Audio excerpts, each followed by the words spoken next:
먼저 윤석열 대통령의 프랑스, 베트남 순방 이야기부터 나눠보도록 하겠습니다. 사방 6일간의 순방을 마치고 귀국을 했는데 어떤 성과가 있었는지 짚어주시죠. 예, 지난주 4박 6일 다녀왔죠. 먼저 프랑스를 방문했는데 그때 그 이른바 BIE 국제 박람회 기구 여기에 이제 총회를 하는데 우리가 2030년 부산에서 그 엑스포 이른바 등록 엑스포 유치 신청을 했지 않습니까? 올해 11월에 이제 BIE 179개 회원국들이 2030년 어느 지역으로 어느 나라로 갈 것인가를 이제 투표 결정합니다. 그래서 사실 마지막 총회여서 거기에 대통령께서 직접 가서 영어로 PT를 하고 유치를 위한 노력을 한 거죠. 그래서 네. 상당한 성과를 거둔 걸로 특히 주제가 의미가 괜찮았던 것 같습니다. 뭐냐면 네. 전 세계 인류가 이렇게 엑스포를 통해서 이렇게 화합한 장, 미래를 위한 그런 컨셉으로 잘 효과가 있는 것 같고요. 마크롱 대통령과의 정상회담에서도 상당한 성과를 냈습니다. 북핵 문제 공조라든가 원자력 등에 대해서 항공기 등에 대해서 협력한다는 거. 그리고 또한 이 유럽의 6개 그 최첨단 기업과 약 1조 2천억 정도 투자 유치를 한 그런 성과를 냈습니다. 네. 다음으로 이제 베트남으로 이동했는데요. 우리가 한 가지 알아둬야 될 게 한국과 베트남은 이 무역 교역량이 상당합니다. 서로 상대 국가가 세 번째 들 정도로. 네, 네. 그리고 또 한 가지 우리 한 8,000개 기업 정도가 베트남에 들어가 있죠. 네. 잘 아시겠지만 다문화 가정 중에 우리 베트남과의 다문화 가정 대한민국에 약 9만 세대 정도 됩니다. 네네. 그만큼 밀접한 관계가 있는 거죠. 그래서 약 205명의 경제인과 함께 가서 베트남 기업들과 한 111개 정도 MOU를 체결한 그런 성과를 냈고요. 정상회담에서도 북핵 문제에 대해서 공조 강화하고 이런 성과를 낸 걸 보입니다. 상당히 의미 있는 방문이었다고 생각합니다. 네. 네. 이제 순방을 마치고 국내에 쌓여 있는 현안들이 이제 속도를 내야 될 것 같습니다. 쌓여 있는 문제로는 이동관 차기 방송통신위원장 임명이라든가 또 장 차관 문제 이런 것들이 남겨져 있죠. 그렇죠. 이제 상당수가 여론을 보면은 이동관 이분에 대해서는 반대하는 더 여론이 높은데요. 네, 자녀 폭력 그런 문제로 그대로 지명할 것으로 예측됩니다. 그다음에 이제 통일부 장관 등 장관 임명 문제, 그다음에 차관들 인사 이런 문제가 있죠. 아무튼 이번에 이제 또 그렇게 지명하게 되면 2차에 걸쳐서 청문회 또 이런 청문회 장이 마련될 것 같은데요. 꽤 여전히 또 시끄러울 것 같습니다. 네네. 또 같은 날 귀국한 다른 한 분이 또 있습니다. 바로 이낙연 전 더불어민주당 대표인데요. 네, 이 지지자들이 정말 예상보다 제가 예상했던 것보다 훨씬 더 뜨거운 반응을 해서 여론도 깜짝 놀랐다 이런 보도도 있었는데요. 입국장에서 쏟아지는 발언들이 좀 화제가 됐었죠. 정리를 해주시죠. 그렇습니다. 대한민국이 요지경이 되는데 이낙연 대표 본인도 책임이 크다. 그 못다한 책임 다 하겠다. 네. 그리고 이제 천여 명의 지지자들 앞에서 나는 이제 그동안에 여러분들 외롭게 두고 이렇게 밖에 있었는데 여러분들 곁을 떠나지 않겠다. 이런 메시지를 냈단 말입니다. 그 정치권에 보면 이낙연 전 대표에 대해서는 그 사자성어로 엄중낙연이라는 말이 있습니다. 네, 무슨 뜻이죠? 그만큼 굉장히 신중한 성격이어서 속내를 잘 드러내지 않는다. 그러니까 엄중한 게 항상 이렇게 생각하고 말하는데요. 네. 이번에 그 메시지를 보면 어떻게 보면 진짜 대선 출정식을 방불하게 할 정도로 그러니까 추후 국내에 머물면서 민주당 당내 문제라든가 그다음에 윤 정부에 대한 그런 문제에 대해서 제대로 목소리를 내겠다. 굉장히 굳은 각오를 보여주는 그런 모습 아니었던가 저는 그렇게 봅니다. 네. 지금 민주당의 반응은 두 갈래로 나뉘는 것 같아요. 자세히 짚어주시죠. 예, 그렇습니다.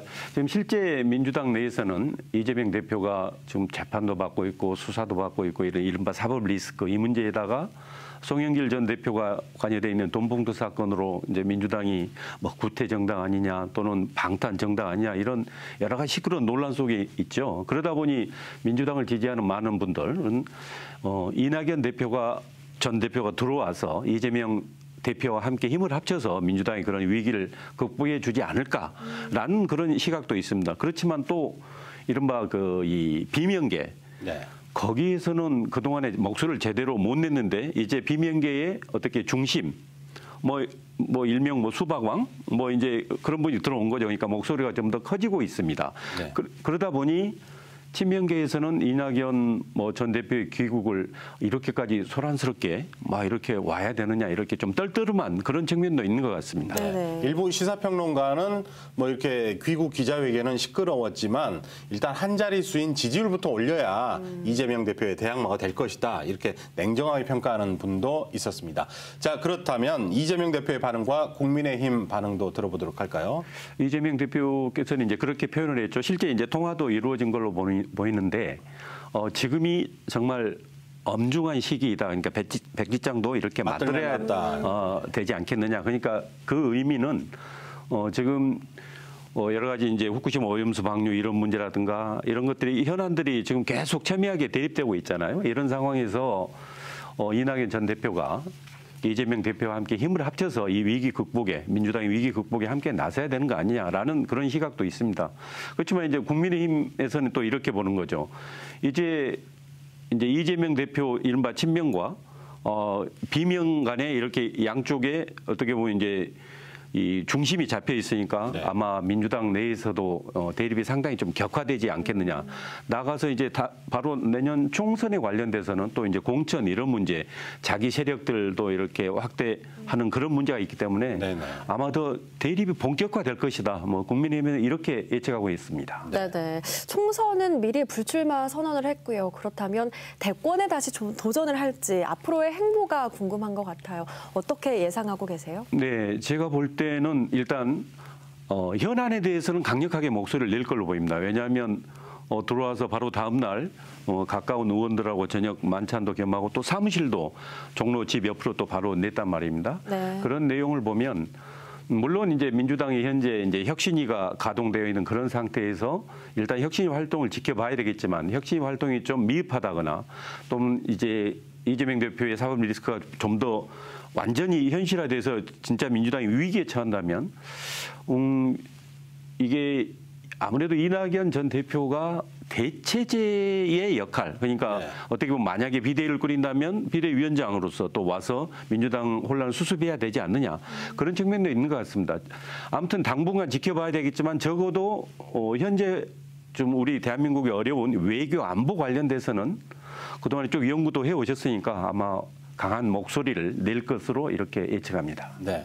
자, 다음은 후쿠시마 오염수와 관련된 소식을 전해드릴까 합니다. 네. 일본에서는 이미 후쿠시마 오염수를 방류하기 위한 해저 터널도 완공을 했고요. 또 국제 원자력 기구에서 별다른 보고서에 문제가 되지 않으면 이제 올 여름에 오염수를 방류를 시작할 것으로 보이죠. 네, 오염수 방류가 임박하면서 여야의 또 입장이 갈리고 있거든요. 자세히 이야기해 주시죠. 그렇습니다. 일단 그 해저 터널이 이제 그 원전에서부터 태평양 쪽으로 한 1km 정도 이제 해저 터널을 이제 만들었다가 어제 이제 완공을 했고 아마 국제 원자력 기구에서 최종 보고서가 이달 말 아니면 다음 달 초에 나오겠죠. 방금 네. 말씀하셨지만 특별한 문제가 없으면 이제 일본 총리의 결단 문제만 남았습니다. 네. 지금 국내에서는 야당에서 계속 요구를 하고 있죠. 왜냐하면 정부가 적극적으로 나서서 오염수 방류를 막아야 되지 않느냐. 그러면서 지금 나온 이야기들이 이른바 수산물이 안전하냐 또는 뭐 이제 소금 사재기 뭐 이런 뭐 현상도 나오는데요. 네. 근데 이제 2011년 후쿠시마 원전 사고 이후에 대한민국 여러 군데 이렇게 방사능 수치를 보면 그렇게 크게 변화는 없었던 걸로 보입니다. 이제 그러나 이제 방류가 시작되면 과연 그게 이렇게 대한민국의 영향이 누가 봐도 영향이 심대할 걸로 보이는데 네. 이 문제 가지고 지금 이제 계속 여야가 이렇게 어떻게 보면 거의 이제 그 우리 단식에다가 뭐 이렇게 대중 집회에다가 이렇게 좀 극렬한 아마 대결 양상을 지금 보이고 있습니다. 그 반대 모습이 이제 국민의힘에서 수산물 네네. 회 먹방을 했단 말이에요. 네. 그렇죠. 이제 그게 지금 그러니까 2011년 후쿠시마 원전 사고 이후에 우리 수산물을 이렇게 먹어도 괜찮지 않느냐. 실제 오염된 게 별로 없다. 그러니까 만약에 방류가 된다 하더라도 우리한테 별 영향이 없을 거 아니야. 이런 것들을 지금 이렇게 이른바 이제 먹방쇼 이렇게 하면서 지금 하고 있는 거죠. 네. 그게 여야의 어떤 상징적인 모습이라고 그렇습니다. 볼 수가 있을 것 같습니다. 예. 네. 자, 그리고 야당 인사들은 이제 단식 투쟁에도 나섰습니다. 이것과 관련돼서도 정리를 해 주시죠. 그러니까요. 이제 우원식 의원도 나서고 정의당의 뭐 이정미 대표도 이제 단식으로 이렇게 나서는데요. 네. 이게 이제 일본의 후쿠시마 오염수 방류가 점점 지금 시점이 다가오고 있지 않습니까? 네네. 그러다 보니 이제 적어도 그 야당 또 정의당도 포함해서 그런 위험성에 대해서 정확히 더 이야기를 하고 정부에서 책임 있게 그런 것들도 확인해보고 대책을 강구해라는, 그리고 또한 일본에도 오염수 방류 이외에 다른 방법을 찾아보라는 그런 메시지 아니겠습니까? 네, 그렇습니다. 어업인들의 강한 반발이 이어지고 있습니다. 네. 완도에서는 해상 시위도 벌어졌죠. 그렇죠. 23일로 알고 있는데요. 이제 뭐 해삼, 전복, 김 이렇게 양식업 여기에 그 종사하고 있는 어민들 약 700여 분 이분들이 나와서 완도에서 지금 거기서 집회를 했고, 또한 우리 어선도 한 200척이 참여해서 네. 이렇게 결국 오염수가 방류된다면 이게 이 수산 어업인단들의 이게 직격타 아닌가 이제 그렇게 주장하고 있고, 그래서 일본에 대해서 강하게 방류 처리를 요구하고 있고, 정부에 대해서도 정말 강력한 역할을 해달라고 지금 요구하고 있습니다. 네.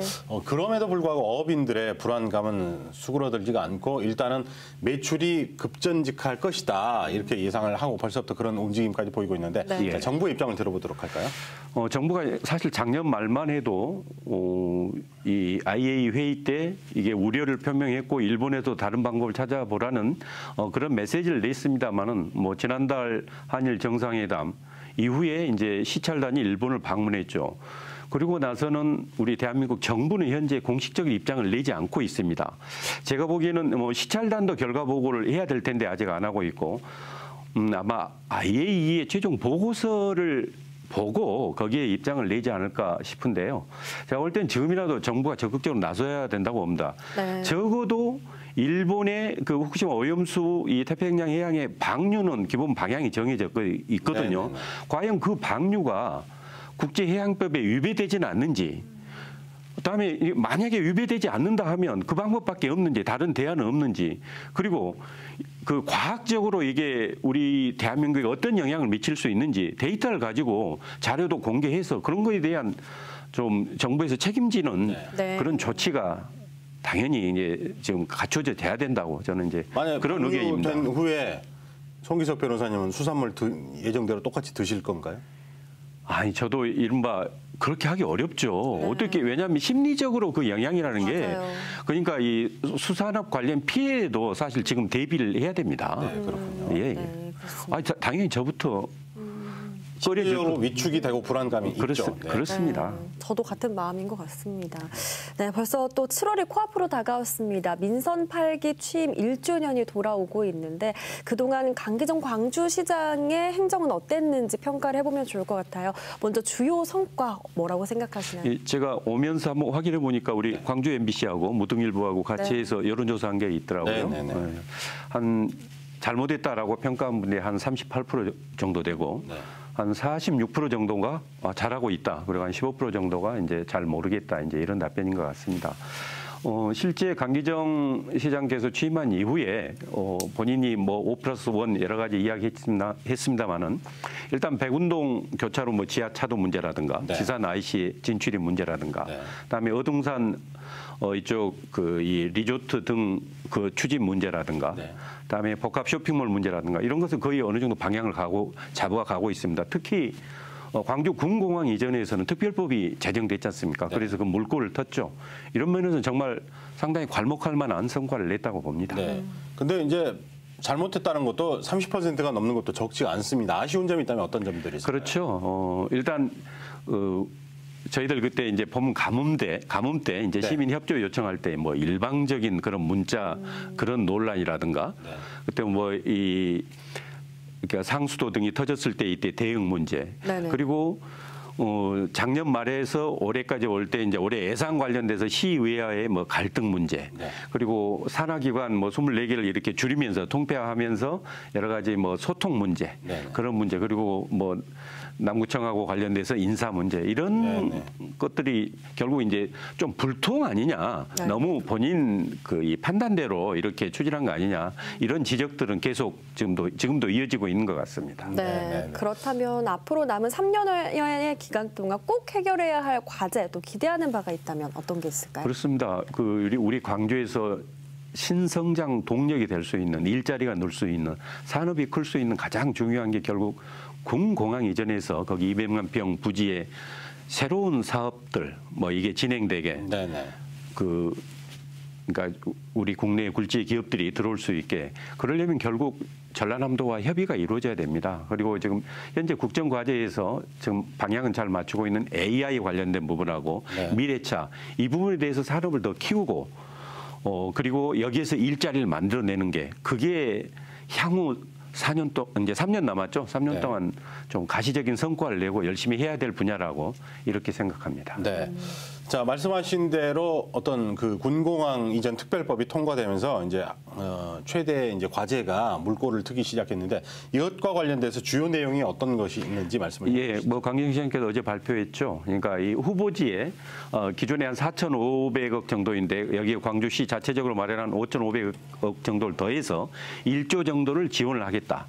그리고 광주시 공무원 연수원, 거기에 한 연 3,000명 정도 다녀가죠. 거기를 그 후보지로 이전하겠다. 그리고 나아가서 그 해당 지역의 농수산물을 광주에 직판장을 만들겠다. 그런 또 거기 신도시도 조성하겠다. 그런 네네. 공약들을 냈습니다. 그렇군요. 네, 총 지원금 액수가 기존의 약 2배를 넘어선 그렇죠. 상황인데 지자체의 호응을 이끌어낼 수 있을지 궁금합니다. 그러니까 당장 전라남도에서 좀 유감 표명을 했지 않습니까? 그 네. 이유가 지금 무한 국제공항이 개항됐지만 현재 국제 전기 노선이 단 한 편도 없습니다. 그런 상황이어서 광주에 있는 민간공항 이걸 그쪽으로 이전하겠다는 것도 같이 발표해야 돼야 되는데 그게 빠져 있지 않느냐라는 지적이죠. 네. 그러다 보니 전라남도에서도 무안군을 설득하기가 어려운 걸로 보입니다. 네. 그런 부분에 대해서 더 진전된 입장이 나와야 되고, 아무튼 양 지자체 그리고 해당 기초지자체가 잘 협의를 해야 될 것 같습니다. 네네. 답보 상태를 면치 못하고 있는 군공항 이전 문제가 앞으로 새로운 국면으로 접어들지도 저희가 지켜보도록 하겠습니다. 네. 자, 한 주간의 정치 이슈를 또 알기 쉽게 설명을 해주신 송기석 변호사와 함께했습니다. 고맙습니다. 감사합니다. 네, 고맙습니다.